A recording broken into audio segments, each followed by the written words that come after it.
اللہ جل جلالہ و عمن والوں کا بہت ہی بڑا کرم اور احسان ہوا کہ اللہ رب العزت نے ہمیں دین کی مجلس کے اندر اپنی ضروریات سے فارغ ہو کے آنے کی توفیق نصیب فرمائے۔ یہ دینی مجلس بہت قیمتی مجلس ہوا کرتی ہے۔ دنیا کے اندر ظاہری اعتبار سے دنیا کی بہت ساری مجلسیں لگتی ہیں، لیکن دنیا کی چھوٹی مجلس ہو یا بڑی مجلس ہو، اس پر اللہ کا کوئی وعدہ نہیں ہے، لیکن دین کی مجلس چاہے چھوٹی ہو چاہے بڑی ہو، اللہ کا اس پر مغفرت کا وعدہ ہے۔ اللہ رب العزت نے ہمیں جو دین دیا ہے ایک بہت بڑا عظیم الشان قیمتی دین ہے، جس کا اس دنیا میں استحضار کرنا مشکل ہے۔ حدیث پاک کے اندر جو آتا ہے کہ جب ایک بندہ یا ایک بندی اللہ کا نام لینے والا بندہ یا بندی دنیا میں موجود ہے تو اللہ رب العزت و شکیل ایک بندے کے یا بندی کے لیے دنیا کے نظام کو چالو رکھنے کا انتظام فرماتے ہیں۔ اب وہ ایک بندہ ہو یا بندی ہو اپنی ذات کے بارے میں یہ تصور کرے کہ مجھ جیسے نادان، اس کے بارے میں اللہ رب العزت کا یہ کرم ہے کہ اللہ اس کے لیے دنیا کے نظام کو چالو رکھنے کا ایک وعدہ کرتے ہیں۔ یہ کس بنیاد پر کرتے ہیں کہ اس بنیاد پر اللہ رب العزت وعدہ کرتے ہیں کہ جو دین تیرے پاس ہے وہ ایک قیمتی دولت ہے، اور اللہ کے حبیب صلی اللہ علیہ وسلم نے دنیا میں آ کر اس دین کی قیمت کو سمجھایا ہے۔ ایک ایک کے پاس جا کر اس دین کی قیمت کو سمجھایا ہے۔ اللہ کے حبیب صلی اللہ علیہ وسلم کو دنیا میں آنے سے پہلے لوگ بے دین تھے، جہالت میں ڈوبے پڑے ہوئے تھے، اللہ کی ذات عالی سے ہونے کا یقین دل میں بسا ہوا نہیں تھا۔ ہر ایک نے اپنے اپنے اعتبار سے اپنے معبود بنا رکھے تھے، اور ان معبودوں میں ہر ایک نے یہ طے کر رکھا تھا کہ کسی کے ذمہ بارش ہے، کسی کے ذمہ روزی ہے، لیکن تاجدار مدینہ سرکار دو عالم صلی اللہ علیہ وسلم نے آ کر قوم کو سمجھایا کہ اس سے کچھ نہیں ہوتا، کرنے والی ذات اللہ کی ہے۔ لیکن جب انہوں نے اس بات کو سمجھا ہے تو پھر اپنے آپ کو اس کام کے اندر لگایا۔ اسی لیے دنیا کا دستور ہے کہ جب کسی کام کا انسان ارادہ کرتا ہے تو کام کرنے سے پہلے اس کا فائدہ دیکھتا ہے کہ اس کام کو کرنے سے مجھے کیا فائدہ ملے گا، چاہے وہ کام کاروبار کی شکل میں ہو یا کھیتی کی شکل میں ہو یا کسی اور چیز کی شکل میں ہو۔ ہر کام سے پہلے چاہے مرد ہو یا عورت ہو، اس کی سوچ ہوتی ہے کہ اپنے اس کام سے مجھے کیا ملے گا۔ جب کام کا فائدہ سمجھ میں آ جاتا ہے اور سامنے آ جاتا ہے منافع، تو اس کا کام کرنا آسان ہو جاتا ہے۔ وہ رات دن اس کے پیچھے تھکتا ہے، چاہے ٹھنڈی ہو چاہے گرمی ہو، اپنے آپ کو تھکاتا ہے کیونکہ فائدہ سمجھ میں آ گیا ہے۔ اور جب کسی کا فائدہ سمجھ میں نہیں آتا ہے تو پھر انسان کا وہ کام کرنا مشکل ہو جاتا ہے۔ اللہ کے حبیب صلی اللہ علیہ وسلم نے دنیا میں آ کر قوم کو یہ سمجھایا کہ تمہارا بھلا کس میں ہے، جو دین تمہیں ملا ہے اس میں کتنی بڑی کامیابی ہے۔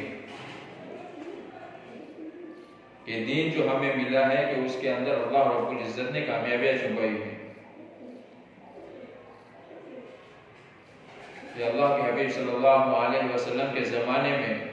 عورتوں نے بذات خود اپنے آپ کی طرف سے بھی قربانیاں دی ہیں، لیکن وہ قربانیاں دینا اس وقت آسان ہوا کہ جب انہوں نے پہلے محنت کر کے اپنے اندر دین اور ایمان کو بسایا۔ جب اندر سے ایمان بن جاتا ہے تو خود کا جمنا بھی آسان اور گھر والوں کو جمانا بھی آسان ہو جاتا ہے۔ اس لیے کہا جاتا ہے کہ جب ایک عورت دیندار بنتی ہے تو پورے گھرانے کو لے کر چلتی ہے، اور ایک آدمی جب دیندار بنتا ہے تو وہ بذات خود اپنے لیے دیندار بنتا ہے۔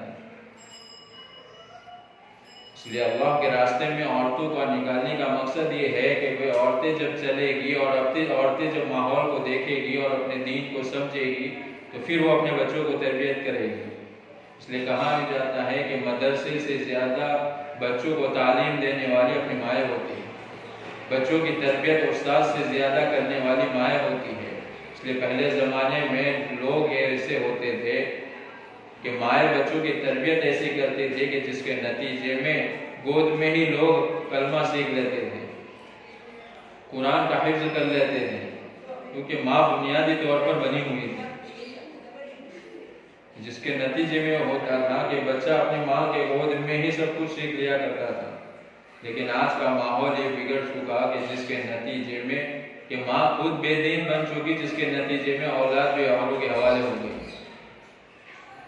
تو ہمیں اپنے دین کی فکر کرنے کی ضرورت ہے کہ اس غفلت کے دور میں جو اللہ نے دین دیا ہے وہ ہمارے پاس محفوظ کیسے رہے۔ اس کے لیے اللہ کے حبیب صلی اللہ علیہ وسلم نے جو محنت ہمیں بتائی ہے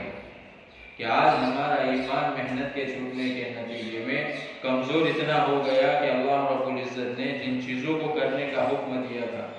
وہ چیزیں ہم بھول گئے، وہ چیزیں ہم سے چھوٹتی چلی جا رہی ہیں۔ جیسے دنیا میں اللہ رب العزت نے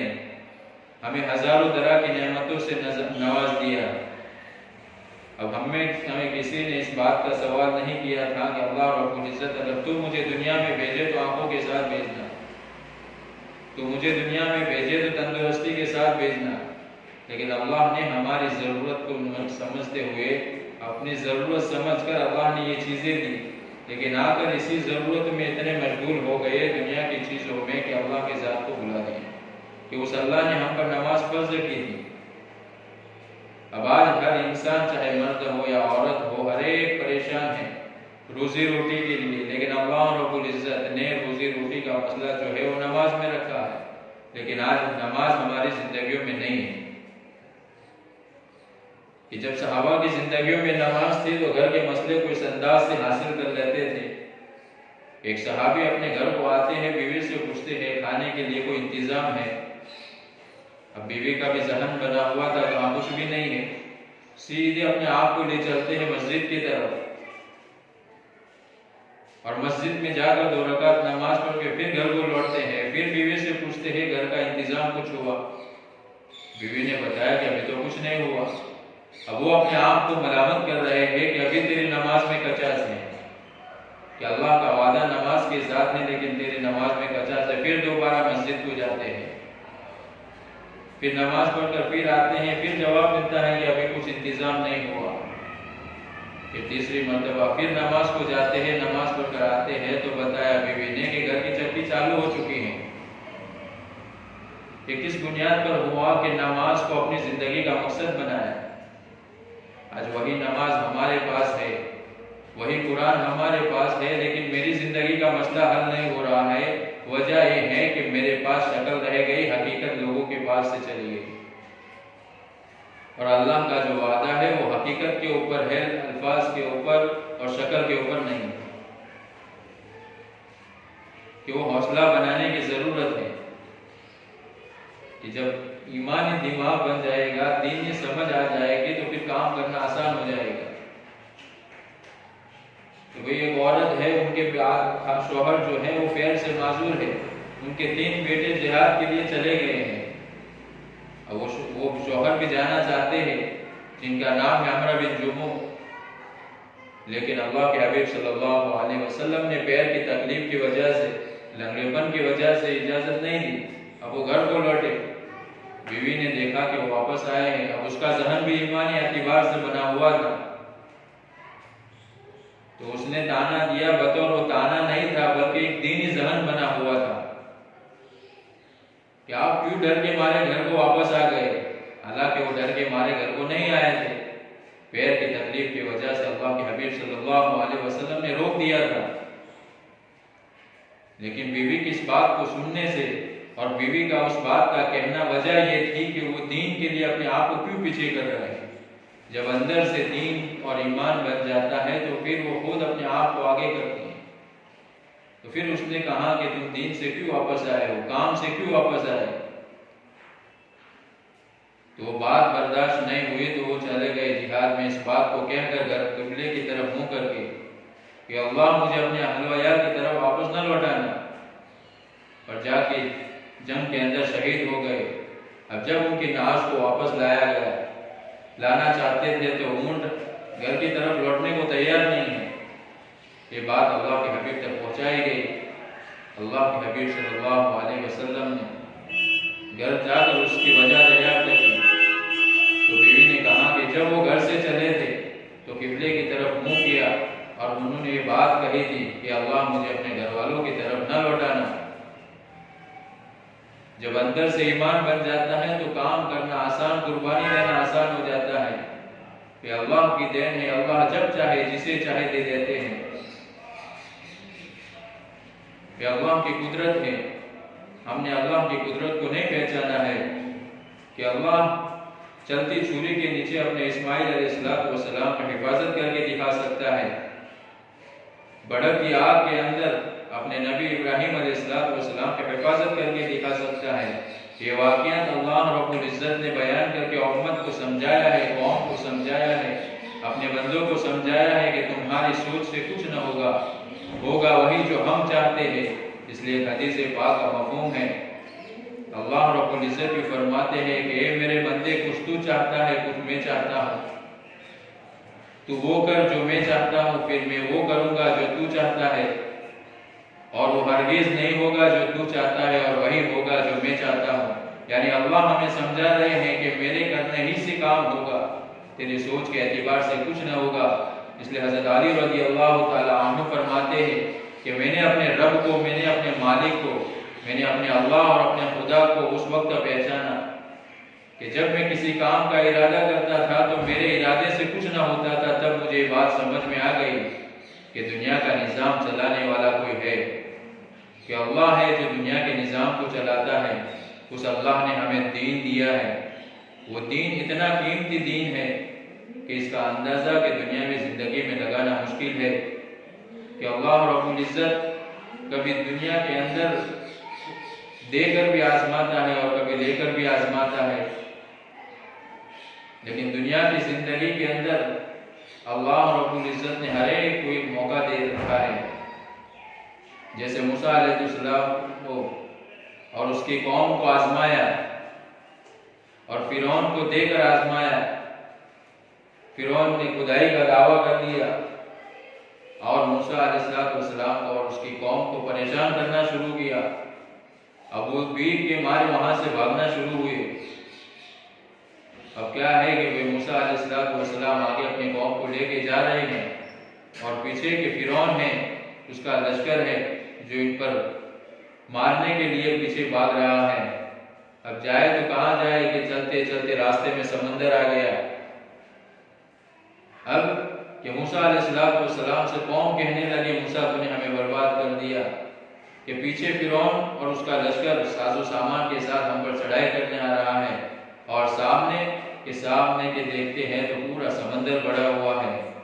سامنے بھی موت نظر آ رہی ہے اور پیچھے بھی موت نظر آ رہی ہے، لیکن وہ اللہ کے نبی تھے۔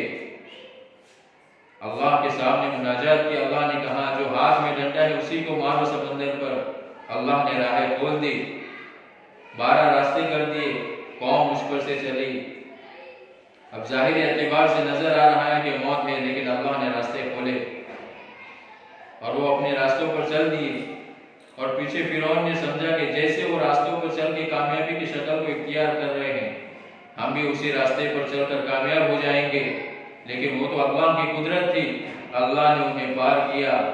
جو نقشہ یوسف دکھائی دے رہا تھا کہ برباد ہو جائیں گے، تو ان کے لیے اللہ نے راہیں کھول دی، اور لوگ پیچھے آنے والے دشمن یوں سمجھ رہے تھے کہ ہم بھی ان کی طرح کامیاب ہو جائیں گے۔ کامیابی کے نقشوں میں اللہ نے حکم دیا سمندر کو دوبارہ مل جائے، اور اسی سمندر میں اللہ نے فرعون کو اور اس کی قوم کو غرق کر دیا۔ یہ اللہ ہے کہ اللہ رب العزت کبھی سمجھانے کے لیے واقعے کو بیان کرتا ہے۔ اللہ والوں نے ایک واقعہ بھی بیان کیا ہے کہ ایک شخص تھا جس کا کاروبار تھا، وہ اپنے کاروبار سے گھر کو آیا، اور جب گھر کو آیا تو بیوی کا یہ معاملہ ہوتا ہے کہ جب شوہر اپنے کام سے اپنے بازار کے کام سے فارغ ہو کے جب آتا ہے کاروبار سے، اس کے لیے کھانے کا نظام کرتی ہے تیار. اب وہ شوہر گھر آئے تو بیوی نے کھانے کا نظام تیار کیا ہوا تھا، بچھایا، کھانے کو بیٹھے، دیکھا ایک سائل دروازے پر آیا ہے اور اس نے اللہ کا واسطہ دے کے سوال کیا ہے.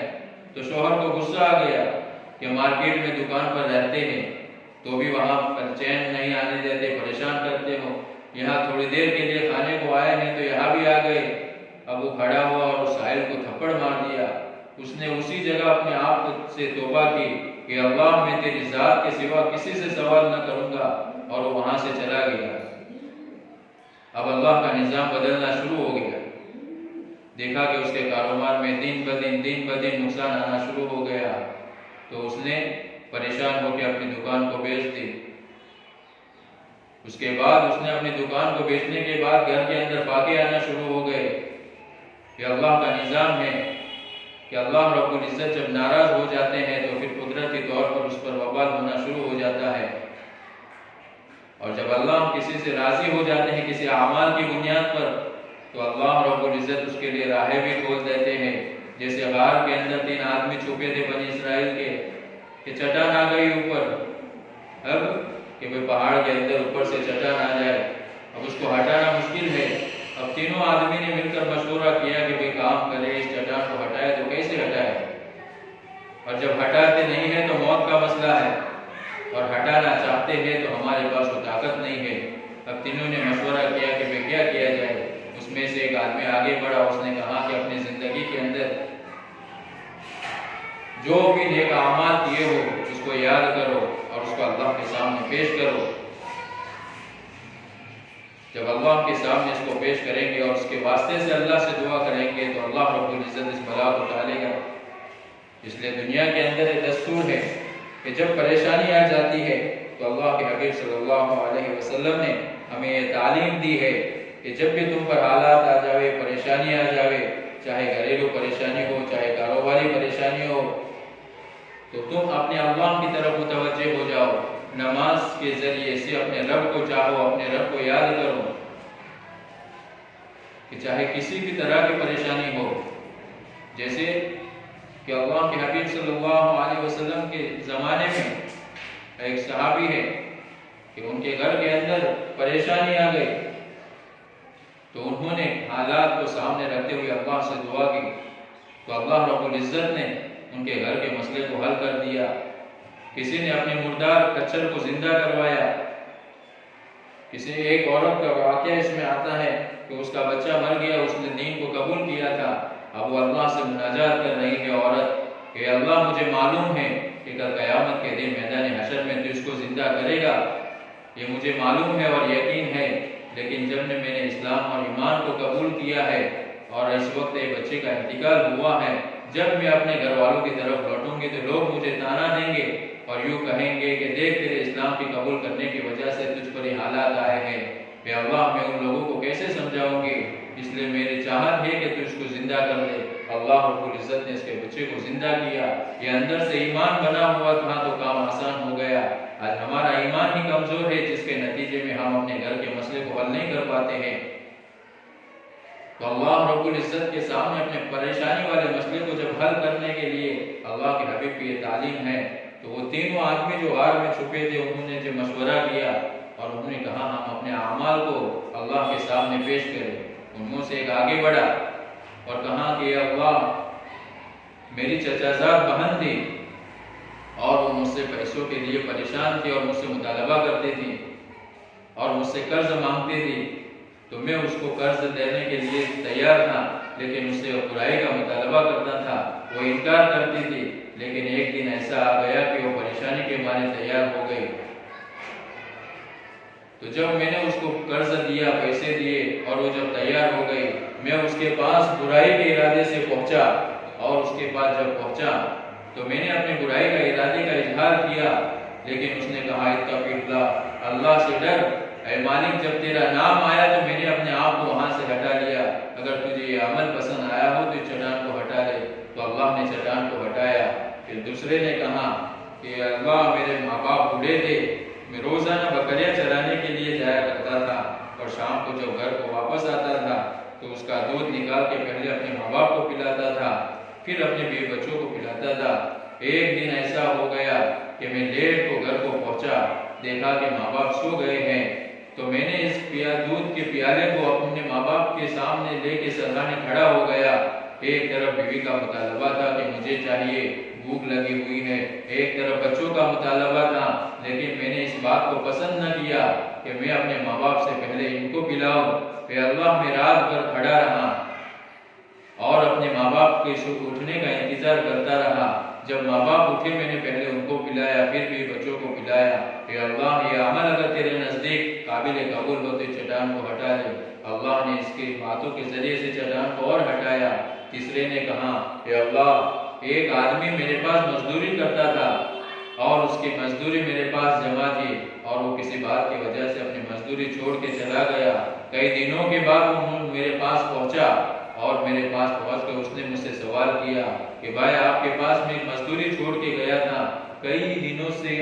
میں آپ کے پاس سے چھوڑ کے گیا تھا، ابھی آپ کے پاس پہنچا ہوں تو میں نے میری وہ مزدوری دے دیجیے۔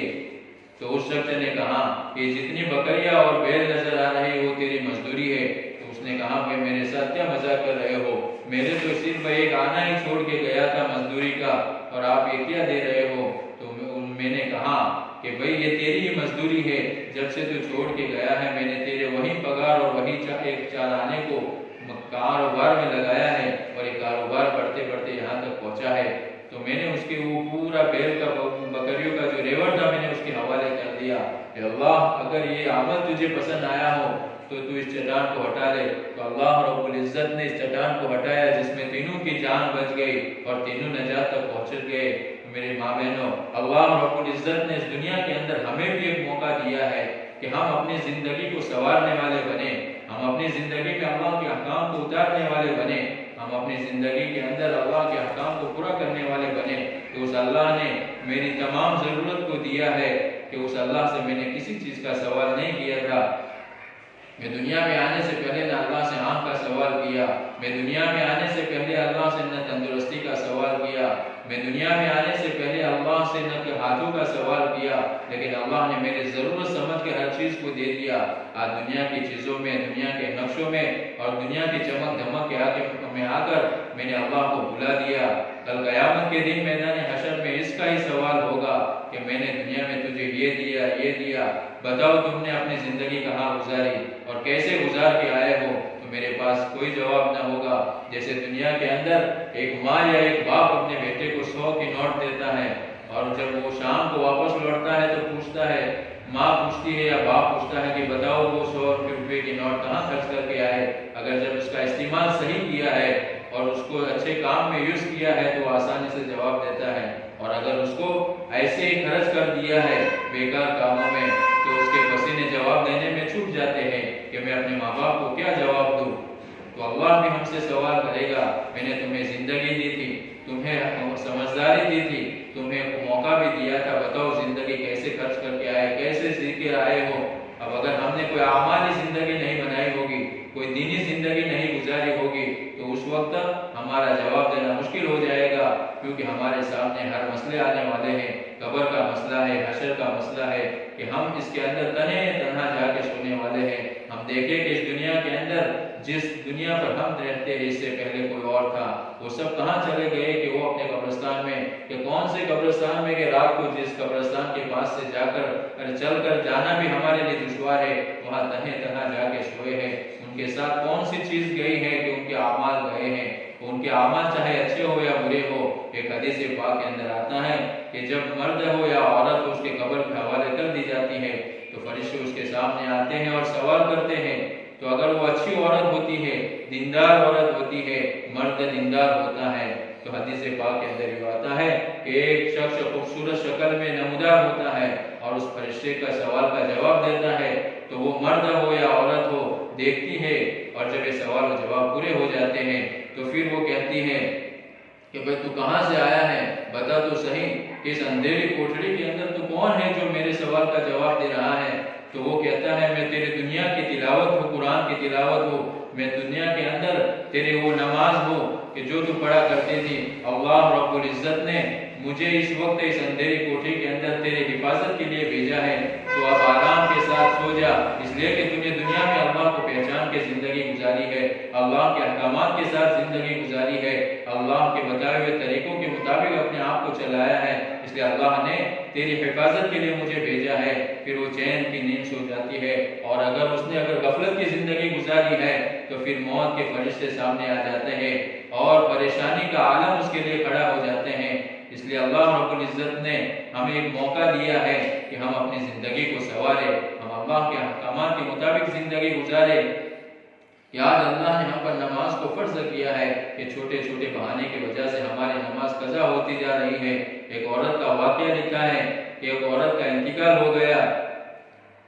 لوگ دفنانے کے لیے گئے، اس کا بھائی بھی ساتھ میں دفنانے کے لیے گیا، وہ بھی موجود تھا، لیکن دفن کر کے جب واپس آیا تو بھائی کو یاد آیا کہ میری ایک پیسوں کی اشرفیہ کی تھیلی جو تھی وہ قبر کے اندر گر گئی ہے۔ اب بتائے کیسے کسی کو، وہ چھپ کے جب جاتا ہے اور جا کر دیکھتا ہے قبر کے اندر اور کھول کے دیکھتا ہے تو دیکھتا ہے کہ پوری قبر انگارے سے بھری ہوئی ہے۔ وہ ڈر کے مارے دوڑتا ہوا گھر آتا ہے اور اپنی ماں سے کہتا ہے امی جان بتاؤ وجہ کیا ہے، میں نے ایسا ماجرا دیکھا ہے کہ جا کے میں نے ایسا دیکھا کہ میرے اشرفے کی تھیلی گرنے کی وجہ سے میں چھپکے سے گیا اور قبر کھودی تو دیکھا کہ قبر کے اندر انگارے بھڑک رہے ہیں۔ تو ماں نے بتایا کہ بیٹا یہ تیری بہن نماز میں سستی کرتی تھی، جس کے نتیجے میں یہ اللہ کی طرف سے پھٹکار ہے۔ تو میری ماں بہنیں ہم اپنی زندگی کے اندر نمازی بنے، ہم اپنے آپ کو نماز کے عادی بنائے، اس لیے کہ اللہ رب العزت نے ہمیں جو یہ زندگی دی ہے وہ دنیا کے لیے نہیں دی ہے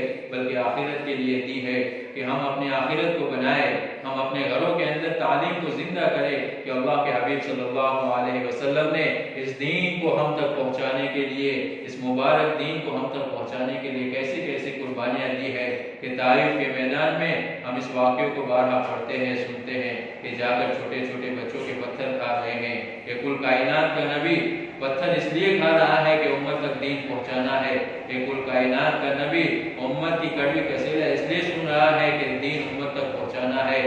آج اگر ہمارے سامنے ہمارے ماں باپ کو اگر کوئی برا بھلا کہہ دے تو ہمارے دیور بکھر جاتے ہیں، ہم ناراض ہو جاتے ہیں، لیکن کل کائنات کا نبی امت کے چھوٹے چھوٹے بچوں کے پتھر کھا رہا تھا، اور فرشتے آسمانوں سے اتر گئے اور کہہ رہے ہیں نبی جی اگر آپ کہہ دیں پہاڑوں کے درمیان بستی کو کچل ڈالے، وہ نبی بھی کہتا ہے کہ نہیں میں اس کے لیے نہیں آیا ہوں، میں تو اس کے لیے آیا ہوں کہ اس دین کے خاطر قربانیاں دو اور میری قوم کو سمجھاؤ کہ تم جس اللہ سے دور بھاگتے چلے جا رہے ہو وہ اللہ تمہاری زندگیاں بنائے گا، وہ اللہ تمہاری دنیا بنائے گا، وہ اللہ تمہاری آخرت بھی بنائے گا، لیکن شرط ہے کہ تم دنیا کے اندر اس اللہ کو پہچان کے زندگی گزارو، اس اللہ کی یاد کے ساتھ زندگی گزارو۔ تو اس نبی نے یہ قربانیاں دے کر ہمیں سمجھایا کہ دین تمہاری زندگی میں قربانیوں کے ساتھ آئے گا۔ ایک صحابی اللہ کے حبیب کے پاس پہنچے، کہا کہ اللہ کے حبیب اب بھوک برداشت نہیں ہو رہی ہے، اللہ سے دعا کر لیجئے کہ اللہ ہمارے لیے فتوحات کے دروازے کھول دے، اب بھوک برداشت نہیں ہو رہی ہے۔ اور پھر اپنے کتے کو اٹھا کر بتایا یا رسول اللہ پیٹ پر بھوک کی وجہ سے پتھر باندھتے ہیں، تو سرکار دو عالم صلی اللہ علیہ وسلم نے اپنا کرتا مبارک اٹھایا اور کہا تو میرے صحابے تم نے بھوک کی وجہ سے اپنے پیٹ پر ایک پتھر باندھا ہے، میں نے بھوک کی وجہ سے اپنے پیٹ پہ 2 پتھر باندھے ہیں۔ ان حالات کے ساتھ اللہ کے حبیب چلے ہیں اور ان قربانیوں کے بعد یہ دین ہم تک پہنچا ہے کہ کیسے کیسے قربانیاں دی ہے۔ میرے عزیز ماں بہنیں جب ہم دین کے پیچھے قربانی دیں گے تو یہ دین ہماری زندگیوں میں آئے گا، ہمارے نسلوں کی زندگیوں میں آئے گا۔ آج اس پرفتن زمانے کے اندر آج ہم دنیا کا ماحول دیکھیں کہ کیسا ماحول چل رہا ہے، کبھی مسلمان کہیں گائے کے نام پہ کاٹا جا رہا ہے، کہیں کسی کی عزت کو لوٹا جا رہا ہے، کہیں کسی کو بنا قصور کے جیلوں میں بند کر دیا جاتا ہے۔ یہ سب کیا ہے؟ حدیث پاک کے اندر یہ آتا ہے کہ جب جیسے تمہارے اعمال اوپر کی طرف جاتے ہیں تو ویسے تمہارے اوپر سے فیصلے بھی آتے ہیں۔ آج ہم نے اپنے اعمال کو بگاڑے ہیں، ہم نے اللہ کی ذات کو بلایا ہے، جس کے نتیجے میں غیروں کے حوالے ہو گئے ہیں۔ آج دنیا میں مسلمان پریشان ہیں، اس کی وجہ ہے کہ ہم نے دین کو بلایا، ہم نے اللہ کی ذات عالی سے ہونے کے یقین کو بلایا، اللہ کے حبیب کے طریقوں کو بلایا، جس کے نتیجے میں آج پریشان حال ہے۔ تو اللہ رب العزت سمجھانے کے لیے کبھی کبھی واقعے کو ہمارے سامنے لاتا ہے، اس لیے اللہ رب العزت نے یہ واقعہ قرآن میں اسی لیے بیان کیا ہے کہ ہمیں سمجھ میں آ جائے تو وہ واقعہ جو ہے کہ وہ عورت کھانا رکھی ہوئی تھی تو کھانا رکھا اور شوہر نے جو تھپڑ مارا وہ بھاگ گیا. پھر اس کے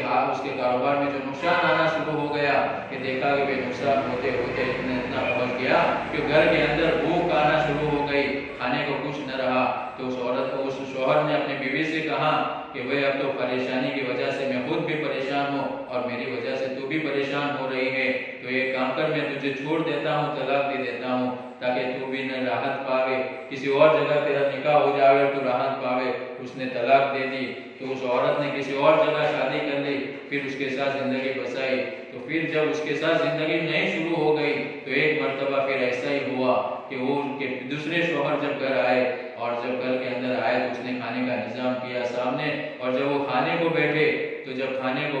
ساحل دروازے پر پہنچا اور پھر اس نے اللہ کے واسطہ دے کر سوال کیا. تو اس شوہر نے کہا کہ بھئی جو یہ کھانا تو نے میرے سامنے رکھا ہے اس ساحل کو دے دے. بیوی نے اصرار کیا کہ میں اس کو کچھ اور دے دیتی ہوں, آپ تھک کر آئے ہیں, مارکیٹ سے کچور ہو کے آئے ہیں, کھانا کھا لیجیے, میں اس کو کوئی اور چیز دے دیتا ہوں. لیکن جب دین بن جاتا ہے اور دینی ماحول بن جاتا ہے تو کام کرنا آسان ہو جاتا ہے. تو شوہر نے کہا نہیں پہلے اس کو دے دو. اس نے اللہ کا واسطہ دے کے سوال کیا ہے. تو وہ بیوی جب دینے کے لیے باہر پہنچی ہے اور جا کر دیکھا ہے تو وہ اس کا پہلا شوہر تھا, اس کو پوری داستان یاد آ گئی تو چیخ ماری, وہیں پر بے ہوش ہو گئی. اب لوگ جمع ہو گئے کہ کیا ہوا. اب شوہر باہر آیا, اس نے کہا کہ بتاؤ اس نے کیا کیا تمہارے ساتھ میں. تو وہ تو بے ہوش ہو گئی تھی, لیکن جب اس کو ہوش آیا تو شوہر نے سب کچھ پوچھا کہ اس نے کیا حرکتیں کی. تو وہ ساحل نے کہا کہ میں نے تو کوئی حرکت نہیں کی. اب شوہر سمجھدار تھا, اس نے ساحل کو کہا بھائی تم جا سکتے ہو. بیوی کو سمجھایا بچایا, پھر بتا کہ کیا وجہ ہے. اب بیوی نے کہا کہ لمبی داستان ہے اس کی. شوہر نے کہا بتاؤ کیا لمبی داستان ہے. اب بیوی نے بتانا شروع کیا کہ یہ جو ساحل دروازے پر آیا تھا وہ پہلے میرا شوہر تھا, وہ میرا پہلا شوہر تھا. لیکن اس وقت جیسے آپ کاروبار سے تھک کے آئے اور میں نے آپ کے سامنے دسترخوان بچھایا اور آئٹمیں رکھی, اسی طرح میں نے اس کے سامنے بھی رکھی تھی. اور ایک ساحل جیسے یہ آج آیا وہ اس وقت بھی آیا تھا اور اس نے اللہ کا واسطہ دے کے سوال کیا تھا. تو اس کو غصہ آیا تو اس نے تھپڑ مارا.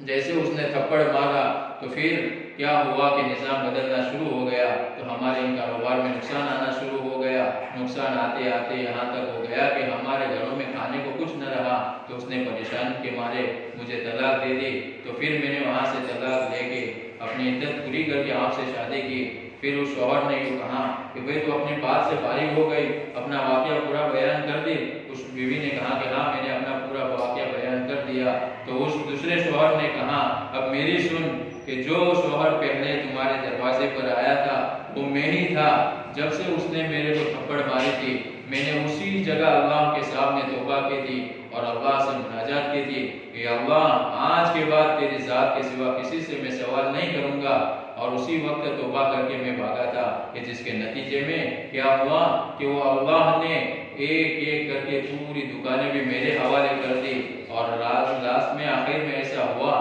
کہ وہ بیوی بھی مجھے دے دی. تو یہ اللہ کا نظام ہے کہ اس اللہ کی طرف سے جب پکڑ آ جاتی ہے تو دنیا کا نظام بدل دیتا ہے. اس لیے اللہ کے حبیب صلی اللہ علیہ وسلم سے پوچھا گیا کہ یا رسول اللہ کے ناراض ہونے کی شکل کیا ہے. اللہ کے حبیب نے فرمایا کہ برائی کے سوال ہم سے نہیں کیا کرتے. پھر اللہ کے حبیب نے کہا جب بے موسم کی بارش کا ہونا یہ اللہ کی ناراضگی کی علامت ہے. آج ہم دنیا میں دیکھیں کہ بے موسم کی بارش بھی ہو رہی ہے کہ یہ اللہ ہم سے ناراض ہے. یہ اللہ ہم سے کیوں ناراض ہوا کہ ہم نے اس اللہ کو بلایا ہے. ہمیں اس اللہ کو اللہ کے احکام کے مطابق زندگی گزارنے کی ضرورت ہے کہ اس اللہ نے ہمیں کتنی نعمتیں دی ہے اور جو دین ہمیں دیا ہے وہ کتنا قیمتی دین دیا ہے کہ اس دین کی قدر کرنے کی ضرورت ہے. کہ یہ دین جو ہے کہ وہ ہمیں دنیا میں بھی کامیاب کرے گا. یہ دین جو ہے ہمیں آخرت میں بھی کامیاب کرے گا. اگر دنیا میں ہر چیز ہے, خواہشات کے مطابق روپے پیسے بھی ہے, خواہشات کے مطابق بنگلے بھی ہے اور خواہشات کے مطابق پھرنے کے لیے گھومنے کے لیے گاڑی بھی ہے,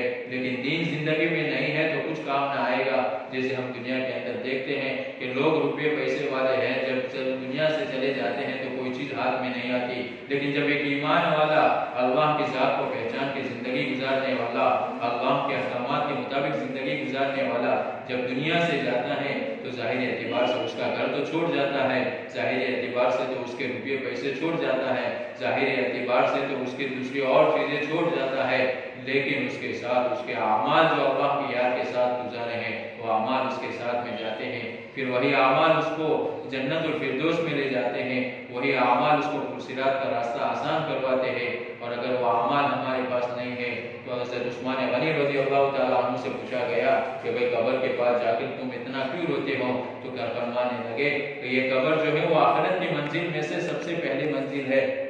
اگر انسان اس میں پھنس گیا تو آنے والے ہر منزل میں پھنستا چلا جائے گا۔ اس کے لیے میرے ماں بہنیں، ہمیں اللہ نے موقع دیا ہے، یہ 60 سال یا 70 سال کی زندگی یہ دے کر اللہ نے ہمیں موقع دیا ہے کہ ہم اپنی زندگی کے اندر اللہ کو پہچان کے زندگی گزارنے والے بنیں۔ اس کے لیے کیا ہے کہ وہ اعمال ہے کہ ہم اپنے گھروں میں تعلیم کو زندہ کریں، ہم